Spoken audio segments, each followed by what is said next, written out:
The history of computer started about computer जो था कितने साल पहले शुरू हो गया था उसके बारे में मतलब पहले काउंटिंग डिवाइस बनी, लोग अपनी अपनी तरह से काउंट करते थे, कुछ ने बीड्स बना के रखे हुए थे, वो फिर आगे नेपियर बॉन्ड आया, फिर इस तरह मतलब उसमें आगे जो है वो चेंज आता गया। तो कंप्यूटर की हिस्ट्री जो है वो 5000 ईयर्स पहले स्टार्ट हो गई थी। Algorithm tables was created by, जो एल्गोरिथम हम लोग पढ़ते हैं वो किसने क्रिएट किए थे या किसने उनको इंट्रोड्यूस करवाया था? न्यूमैन ने, जॉन नेपियर ने, चार्ल्स बेबेज ने या हर्मन हॉल? तो वो था जॉन नेपियर। नेक्स्ट है जी, Napier rods were consist of metal, strips of wood, cardboard, all of above. तो वो तीनों चीजों के मिलके बने होते हैं। वो मेटल के उसके रॉड्स बने होते हैं, स्ट्रिप्स लगी होती है उसमें वुड की, और कार्डबोर्ड पे वो बना। ठीक है। विच technology was use in second generation of computer? Second generation computer में जो चेंज आया था वो क्या था? उसमें ट्रांजिस्टर यूज होने लगे थे।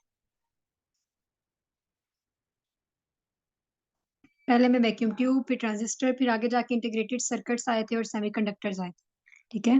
स्टेप बाय स्टेप चेंज आता गया, टेक्नोलॉजी जो है वो इम्प्रूव होती गई। और आजकल जो है वो चिप बेस्ड सिस्टम आ गया है, जिसमें आपका जो है क्या कहते हैं डिजिटल सिस्टम बनता गया वो सारा। The computer size was very large in second generation, first generation. First generation में जो कंप्यूटर था वो बहुत बड़ा था, मतलब सुपर कंप्यूटर जो एक पूरे कमरे के जितना होता है। ठीक है। तो लार्ज साइज जो था वो फर्स्ट जनरेशन में था। GUI, graphic user interface. GUI stands for graphic user interface. Is the development of which generation? किस जनरेशन में आया था? फर्स्ट में, सेकंड में, थर्ड में या फोर्थ में? फोर्थ जनरेशन में आया था graphic user interface.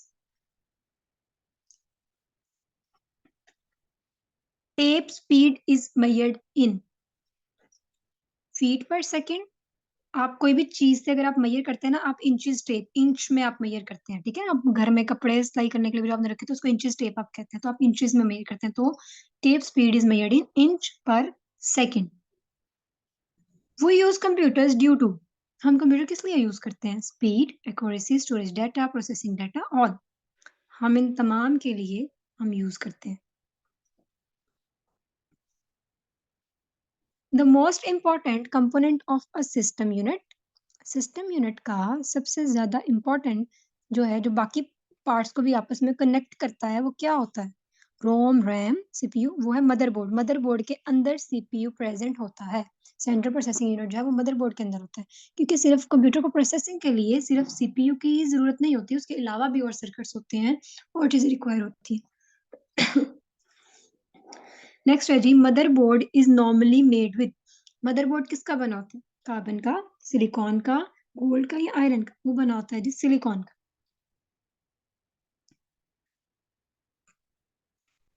A memory that holds microprograms is called RAM, core memory, ROM, central memory.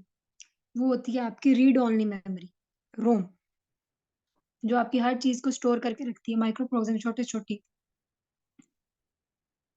Magnetic tape is अ, जो आपकी रैम और रोम में जो डिफरेंस है वो ये होता है कि जब तक आपने इलेक्ट्रिसिटी से कनेक्टेड है, कनेक्ट किया हुआ है, या आप यूज कर रहे हैं कंप्यूटर, तो वो तब तक जो आपकी चलती रहती है वो रैम होती है, रैंडम एक्सेस मेमोरी। रोम जो है वो ज्यादा देर के लिए, ज्यादा अरसे के लिए स्टोर करती है डाटा। आप खुद उसमें से डिलीट करें उसको तो वो डिलीट होता है, जबकि रोम में कुछ देर के लिए वो चीजें जब आप यूज कर रहे हैं वो रहेंगी वहां पे, उसके बाद बंद करेंगे तो या खत्म करेंगे ना तो वो खत्म हो जाएंगे। Magnetic tape is a primary device, processing device, storage device. तो जो आपकी मैग्नेटिक टेप है वो एक storage device. Devices are connected with communication channels called register, wires, bus, cables. तो जो कंप्यूटर में आप वर्ड यूज करते हैं वो बस का होता है। ठीक है। सीरियल बस या इस तरह। तो ये जो चैनल्स होते हैं कम्युनिकेशन के, उसमें कंप्यूटर के अंदर या डिवाइस के अंदर वो बस का, उसको बस कहते हैं। RAM and ROM is called as processing device, input device, output device, memory. तो वो आपकी मेमोरी डिवाइसेस हैं, एक रैंडम एक्सेस मेमोरी और एक read only memory. Light pen is an dash device. Light pen जो है वो कौन सी डिवाइस है? वो एक आउटपुट डिवाइस है, सॉरी इनपुट डिवाइस है।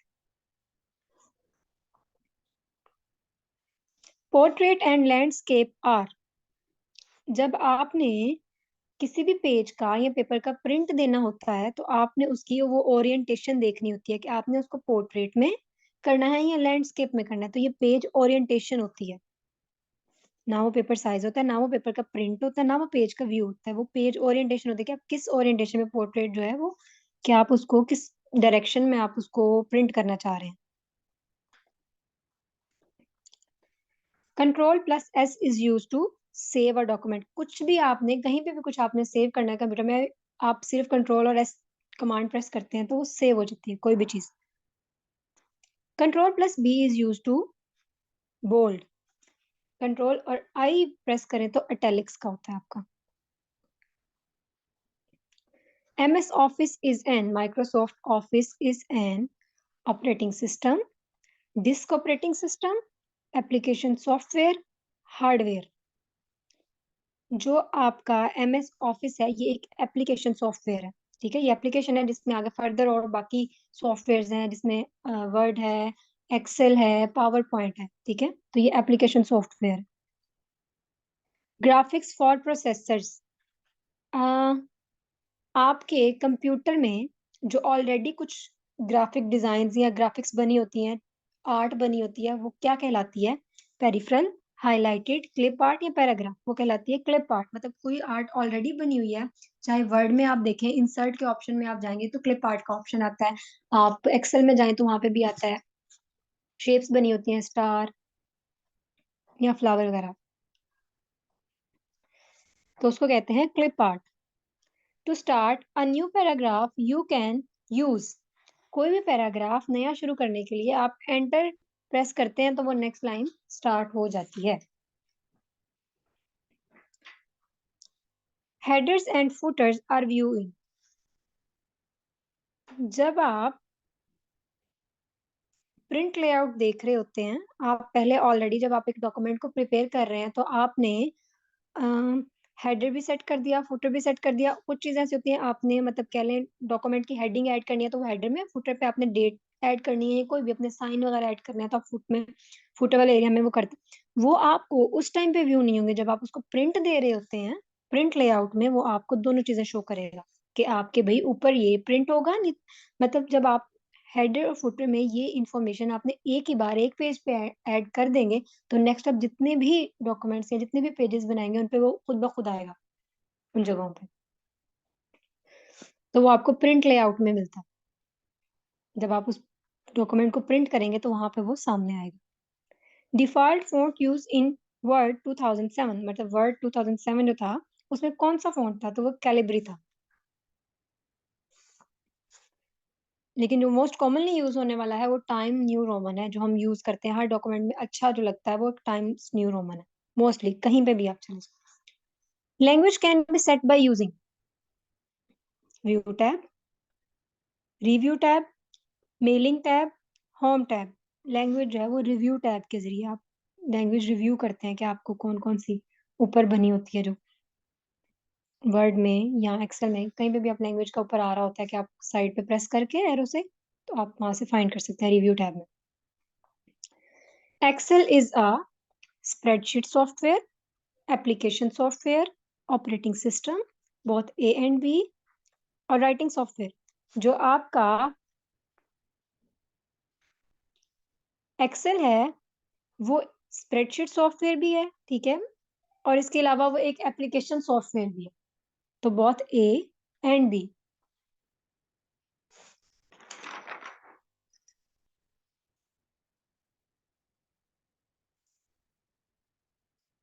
इंसर्ट न्यू वर्कशीट यूजिंग,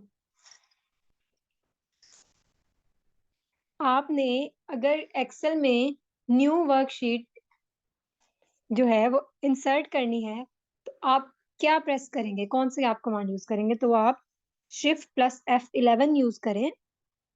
जैसे हम लोगों ने वो उसकी बात की थी कि आप लोगों ने अगर प्रेजेंटेशन में वहां पे आप न्यू स्लाइड करनी, कंट्रोल प्लस M था, तो यहाँ पे अगर आपने न्यू वर्कशीट एक ही एक्सेल के उसमें कह लें फाइल में आपने ऐड करनी है, तो आप control sorry shift plus F11 press करेंगे तो न्यू वर्कशीट आ जाएगी उसमें। अ स्प्रेडशीट कंटेन, जो एक अब एक्सेल की स्प्रेडशीट होती है उसमें क्या क्या चीजें होती हैं? Rows and columns, graphs only. उसमें रोज एंड कॉलम्स होते हैं, ठीक है। A function inside other function is known as nested function. Which of the following is not an option in spelling dialog box? जब आप लोगों की कोई भी स्पेलिंग मिस्टेक उसने अंडरलाइन की होती है, तो आप जब राइट क्लिक करते हैं तो क्या क्या ऑप्शन आते हैं उसमें? इग्नोर का आता है, इग्नोर ऑल का भी आता है, उसमें इग्नोर वंस का ऑप्शन भी आता है, उसमें चेंज का ऑप्शन भी आता है, लेकिन उसमें एडिट का ऑप्शन नहीं आता, ठीक है। आपका कंप्यूटर का पेपर मोस्टली आपके ये प्रैक्टिकल बेस ही होता है, जो जो चीजें आपने परफॉर्म की होती है ना डेली में, उन्हीं वे एमसीक्यूज आते हैं। Which is not a function in MS Excel? MS Excel में कौन सा फंक्शन नहीं होता? काउंट, काउंट कर सकते हैं, एवरेज निकाल सकते हैं, मैक्सिमम वैल्यू फाइंड कर सकते हैं, मिनी इफ, मिनिमम इफ, ये वाला फंक्शन नहीं होता इसमें। सम का फंक्शन भी होता है। To insert a hyperlink in a slide press, अगर आपने कोई हाइपरलिंक ऐड करना है किसी वेबसाइट का, तो फिर आप क्या उसमें कौन सी आप शॉर्टकट की है, कौन सी कमांड आप यूज कर सकते हैं? वो है कंट्रोल+K। कंट्रोल के यूज करें तो आप कोई भी लिंक ऐड कर सकते हैं अपनी स्लाइड में, पावर पॉइंट की। टू स्टार्ट स्लाइड शो, अगर आपने स्लाइड शो स्टार्ट करना है तो आप कौन सी की प्रेस करेंगे? वो है F5। Special effects use to introduce slides in a presentation, वो इफेक्ट्स जो अब आपने स्लाइड को इंट्रोड्यूस करवाना है तो आप उसको क्या कहेंगे? वो है ट्रांजिशन। अगर आपने इफेक्ट स्लाइड्स के इन बिटवीन यूज किया है तो वो ट्रांजिशन है। अगर आपने एक स्लाइड के ऊपर टेक्स्ट में आपने यूज किया है तो वो आपकी एनिमेशन कहलाती है, ठीक है। मतलब टेक्स्ट किस तरह से आपका रैप होके आएगा, किस तरह से मूव करता हुआ आएगा, तो वो उसको आप एनिमेशन कहते हैं। अगर आपने स्लाइड्स के इन बिटवीन यूज किया कि स्लाइड्स आपकी किस तरह शो हो, तो वो आपकी ट्रांजिशन कहलाएगी। PowerPoint is a database program, spreadsheet program, presentation program, word processing program. तो पावर पॉइंट में हम प्रेजेंटेशंस बनाते हैं। टाइप ऑफ साउंड फाइल, आपके कंप्यूटर में जो साउंड फाइल है उसको कौन सी वो दी जाती है? वो WAV फाइल का उसको जो क्या एक्सटेंशन दी जाती है। To print a slide you can use, आपने कोई भी लाजमी नहीं है कि स्लाइड प्रिंट करनी है, आपने कोई पेपर प्रिंट करना है, कोई वर्ड्स प्रिंट करने हैं, कोई वर्ड की फाइल है, कुछ भी है, पिक्चर है, आप कंट्रोल+P करेंगे तो वो प्रिंट हो जाएगी, ठीक है। जो आम यूज होने वाले कमांड्स हैं या शॉर्टकट कीज हैं वो लाजमी याद रखें। कंट्रोल X कट के लिए, कंट्रोल C कॉपी के लिए, कंट्रोल V पेस्ट के लिए, और कंट्रोल P प्रिंट के लिए। The maximum zoom percentage in PowerPoint, आप जूम कितना कर सकते हैं? वो है 400 तक।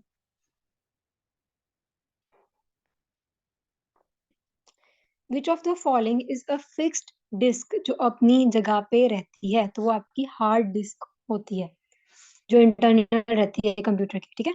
DVD भी रिमूवेबल है, फ्लैश डिस्क भी रिमूवेबल है, ब्लू रे डिस्क भी रिमूवेबल डिस्क है, मतलब रिमूव कर सकते हैं, जबकि हार्ड डिस्क इंटरनली कंप्यूटर पे जो लग गई है वो वहीं पे फिक्स रहेगी। Program stored in ROM read only memory, में जो प्रोग्राम स्टोर होते हैं आप उनको क्या कहते हैं? शेयरवेयर, रनवेयर, हार्डवेयर, फर्मवेयर, उन्हें आप फर्मवेयर कहते हैं। जो इनसाइड आपने मदरबोर्ड के अंदर जो आप लोगों ने क्या कहते हैं प्रोग्राम्स हैं आपके हार्डवेयर में जो स्टोर है, ठीक है, उनको फर्मवेयर कहते हैं। Mostly computers store memory using, computers जो हैं वो अपनी मेमोरी या किस किस तरह से स्टोर करते हैं? वो HDD hard disk drive, FDD floppy disk drive, DVD और CD कॉम्पैक्ट डिस्क, और जो है वो DVD। ऑल ऑफ अबव, तो इन तमाम फॉर्म है, ये तमाम स्टोरेज डिवाइसेस की फॉर्म ही, ठीक है। तो इन सब में आप अपना डाटा स्टोर कर सकते हैं, और ये मेमोरी कंप्यूटर भी इसी तरह से अपनी मेमोरी जो है उसको एनहांस करता है, या हम उसमें एक्स्ट्रा ऐड करते हैं ये, तो उसकी मेमोरी कैपेसिटी ज्यादा होती है। माइक्रो प्रोसेसर चिप्स, जो अर्लीस्ट फॉर्म है, जो चेंज आया है कंप्यूटर की जनरेशन में, वो माइक्रो प्रोसेसर्स आए हैं, चिप्स आई हैं वो, ठीक है। तो वो किसकी बनी होती हैं? कंट्रोल बस की, कंट्रोल यूनिट की, सेमीकंडक्टर की या सिस्टम बस की? वो बनी होती है जी, सेमीकंडक्टर्स की बनी होती है। Gigabyte refers to 1034 MB, 1024 MB, 942 MB या 1024 TB? तो वो होता है 1024 megabytes MB। Dash known as the father of computer, Charles Babbage. To locate a date from storage is, आपने कोई डेट लोकेट करनी है, आपने कोई भी डाटा, कुछ भी, उस फंक्शन को हम मतलब कोई भी चीज आप लोकेट करें तो उसको हम फेच का फंक्शन कहते हैं। ठीक है, लाना, कोई भी चीज ढूंढ के लाना। Most commonly use device to carry user file is, सबसे आम जो हम लोग भी यूज करते हैं वो है यूएसबी।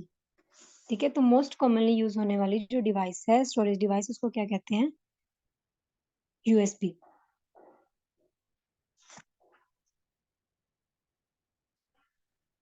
ठीक है बच्चों, क्लियर है? जी मैम। ठीक है, अगर कोई क्वेश्चन हो तो आप लोग अभी पूछ सकते हैं, या आप ग्रुप में क्वेश्चन करते हैं, मैं इंशाल्लाह जैसे ही मैं फ्री होंगी मैं आपको उसका आंसर दूंगी। ठीक है, और वो आपने जो कंडक्ट का भी किसी ने मेरे से क्वेश्चन पूछा हुआ था, क्या वो स्टूडेंट अभी है इधर अंदर?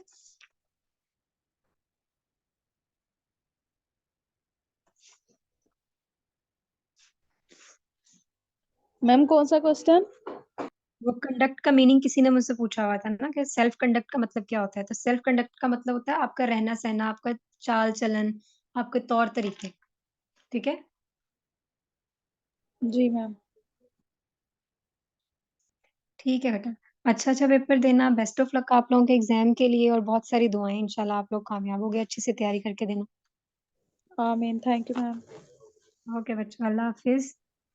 अल्लाह हाफिज।